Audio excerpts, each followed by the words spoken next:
सभी का दोबारा से स्वागत करती हूँ सलोनी वर्मा स्टडी पॉइंट पे। तो आज हम क्या करने वाले हैं वो जान लेते हैं। जो हमारी हिस्ट्री है, फर्स्ट बुक है, तो उसमें मैंने वो जो फोर्थ चैप्टर है उसका जो थर्ड पार्ट है वो लेके आ गई हूँ मैं। तो देख लेते हैं कि क्या क्या करने वाले हैं सब। आज हमारा पूरा का पूरा जो चैप्टर है वो क्लियर हो जाएगा मेरे प्यारे दोस्तों। तो देखिए हमारा जो चैप्टर है उसका नाम क्या, विचारक, विश्वास और इमारतें। तो देखिए हम क्या करने वाले, मूर्ति कला के बारे में समझने वाले हैं। बेसिकली मूर्ति कला होती क्या है, वो कितनी अद्भुत थी, कितनी मूल्यवान थी। ठीक है, जो यूरोपी थे, फ्रांसीसी थे, वो इसे जो है यूरोप, लंदन या फ्रांस क्यों ले जाना चाहते थे, इन सब कारणों को जानेंगे हम। फिर हम जानेंगे पत्थर में गणित कथाएं। आप कहोगे मैम ये क्या होता है, तो इसमें हम जानेंगे कि पत्थरों के द्वारा इतिहासकारों ने चीजों को समझने का प्रयास किया, उन कथाओं को समझने का प्रयास किया प्राचीन काल की, उसके बाद हम इतिहास को समझ पाते हैं। तो देखिए इसमें हम चित्र जो है 4.13 देखेंगे, 4.14 देखेंगे, इन सब चित्रों को हम एक एक करके देखते जाएंगे। अब देखो उसके बाद हम क्या देखने वाले हैं कि हमारे चित्र है, इन सब चित्रों को मैं आपको एक एक करके अच्छे से बताने वाली हूँ। हम देखेंगे महायान और हीनयान संप्रदाय होता क्या है बेसिकली।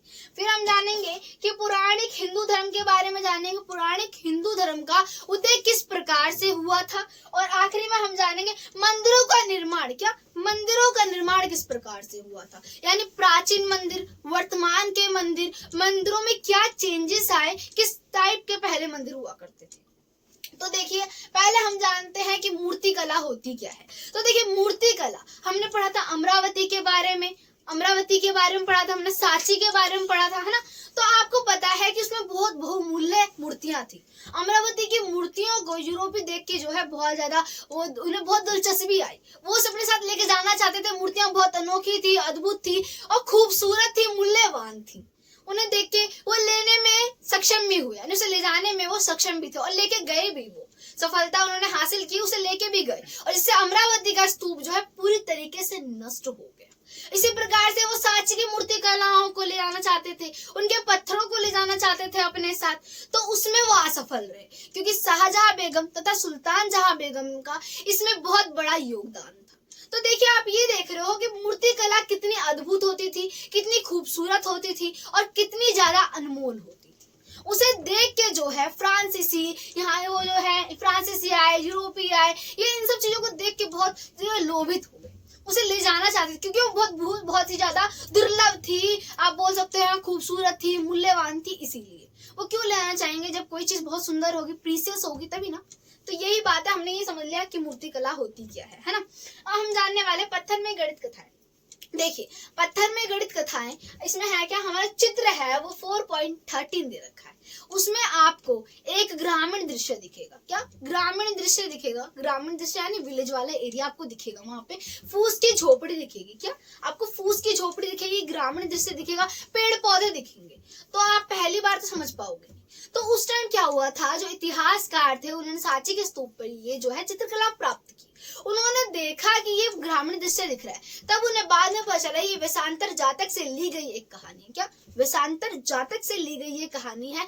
इसमें जो है एक दानी राजकुमार को दिखाया गया है, क्या एक दानी राजकुमार को दिखाया गया है जो कि अपना सब कुछ राजपाठ जो है सब कुछ समर्पित करके ब्राह्मणों को, यानी ब्राह्मणों को बेसिकली दे के समर्पित करके अपने पत्नी तथा बच्चों के साथ जंगल की ओर जा रहा है। तो हमने ये समझ लिया वेशांतर जातक वाली कथा के बारे में।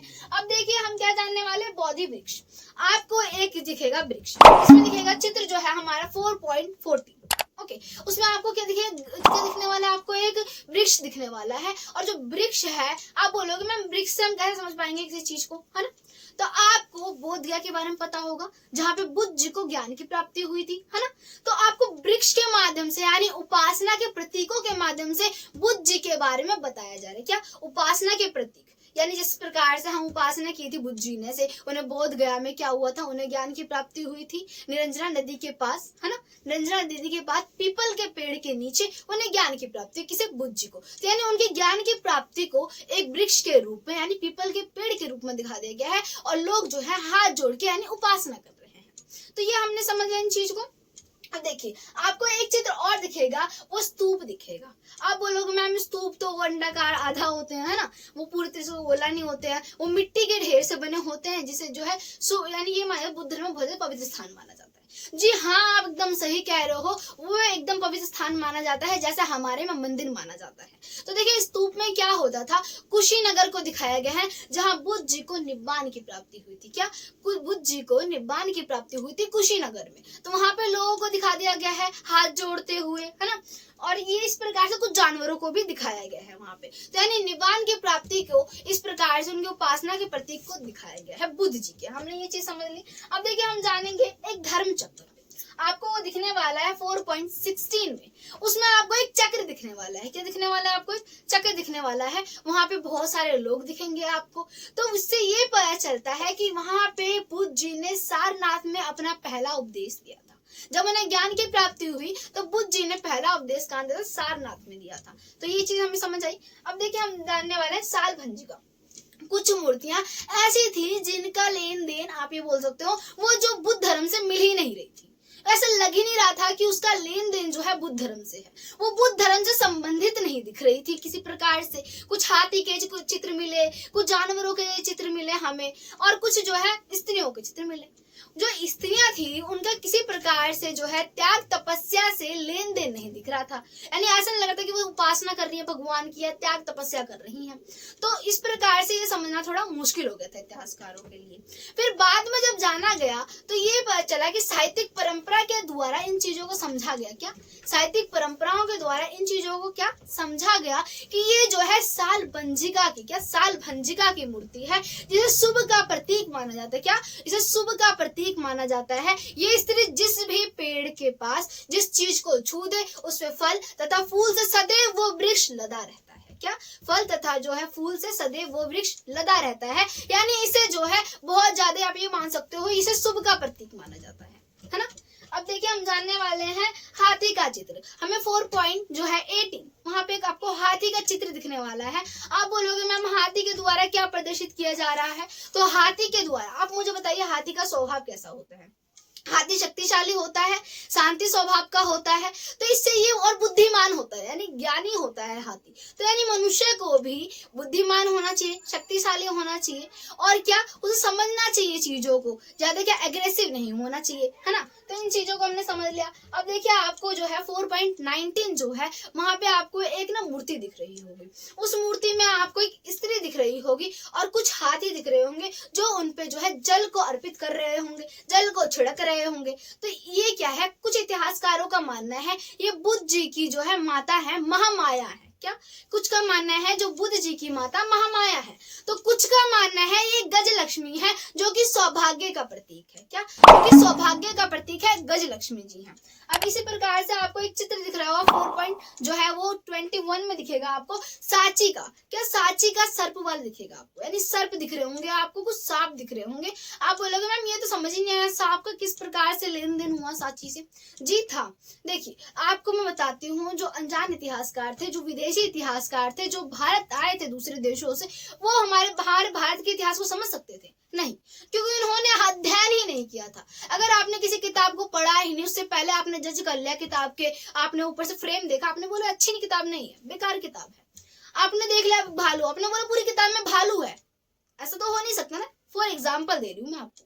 तो देखिए इसी प्रकार से जेम्स फर्ग्यूसन ने कहा कि सांची जो है वृक्ष तथा सर्पों का केंद्र है। वहां पे बस वृक्ष हैं और सर्प है, यानी सांप ही सांप है वहां पे, ये बस इसी का केंद्र है, जेम्स फर्ग्यूसन ने कह दिया।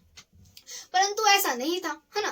तो आप ये समझ रहे हो उन्होंने पहले अध्ययन किया नहीं, चीजों को पहले ही उन्होंने प्रमाण के साथ किया। अब अनजान इतिहासकारों ने भारत के इतिहास को समझने का प्रयास किया, उन्होंने अध्ययन किया नहीं, उन्होंने प्रयास किया। इससे क्या हुआ, उन्होंने एक ऐसी परंपरा से जोड़ा जिससे भारत की परंपरा मिल ही नहीं थी। उन्होंने यूनान की परंपरा से भारत के इतिहास को जोड़ दिया। उन्होंने बोला ये यूनान की परंपरा से जुड़ी हुई है। अनजान इतिहासकार थे, ठीक है। अब उन्होंने अनजानों ने समझने का प्रयास किया। उन्होंने देखा कि एक स्त्री के 10 हाथ दिख रहे हैं, तो किसी के जो सर पे है वो आपको जो है क्या दिख रहा है कि एक सुअर का मतलब मुंह दिख रहा है। तो वो इन चीजों को देख के ना घृणा से भर जाते थे।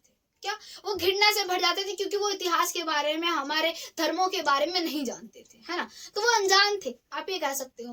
अब आपको दिखेगा, अभी देखिए हम क्या जानने वाले हैं, महायान और हीनयान संप्रदाय। जब बुद्ध धर्म था, क्या जब बुद्ध धर्म था उस टाइम सब कुछ ठीक था, यानी बुद्ध जी जब स्थित थे वहां पे तो बुद्ध धर्म बोलते थे फला फूला बहुत अच्छा चल रहा था, कोई दिक्कत नहीं आई। जैसे बुद्ध जी को निब्बान की प्राप्ति हो गई कुशीनगर में, उसी टाइम क्या हुआ, धीरे धीरे क्या है जो वहां पे ना जो ये आप बोल सकते हो कि वहां पे हीनयान महायान संप्रदाय बढ़ गए, यानी संप्रदायों का रहना बहुत मुश्किल हो गया, दुर्भर हो गया। उन्हें लगा कि बुद्ध धर्म में कुछ चेंजेस करना आवश्यक है, कि बुद्ध जी तो चले गए हैं, हमें जो है इसे थोड़ा और सुधार करना चाहिए। तो दो प्रकार के क्या हुआ, यहाँ पे एक हीनयान आया आपके सामने और एक महायान आए। अब देखिए हीनयान होते क्या है, हीनयान वो संप्रदाय होते हैं जो बुद्ध जी के द्वारा बताए गए नियमों का पालन करते हैं, मूर्ति पूजा का खंडन करते हैं, जिस प्रकार से बुद्ध जी है मूर्ति पूजा का खंडन करते थे और भगवान को नहीं मानते हैं, है ना, यानी भगवान को नहीं मानते हैं, मूर्ति पूजा का खंडन करते हैं, यानी पूजा पद्धति है उसे भी नहीं मानते हैं, लेन देन नहीं मानते हैं वो, है ना। तो इस प्रकार सब चीजों को समझ रहे हैं। अब देखिए आपको दिखेगा महायान संप्रदाय। महायान संप्रदाय ये कहते हैं कि हमें ना बुद्ध धर्म में कुछ चेंजेस करना आवश्यक था, अगर हम चेंजेस नहीं करते तो वो हम सबसे एक्सेप्ट नहीं कर पाते। तो उन्होंने क्या किया, उन्होंने बोला कि हमने बुद्ध धर्म में बहुत ज्यादा सुधार किया है और उसके बाद उसे जो है क्या कि ग्रहण किया है, उसे लिया है उन्होंने अच्छे तरीके से। तो उन्होंने क्या किया कि उसमें ना बुद्ध जी को क्या बता दिया, भगवान बता दिया। बुद्ध जी जिसका समर्थन नहीं करते थे, इसका खंडन करते थे बुद्ध जी, उन्होंने क्या बोला कि अब बुद्ध जी उन्होंने मंदिर बनवाया, क्या मंदिर बनाया, मंदिर में जाके बुद्ध जी की पूजा करना, मूर्ति रख दी, उनकी पूजा करना आरंभ कर दिया।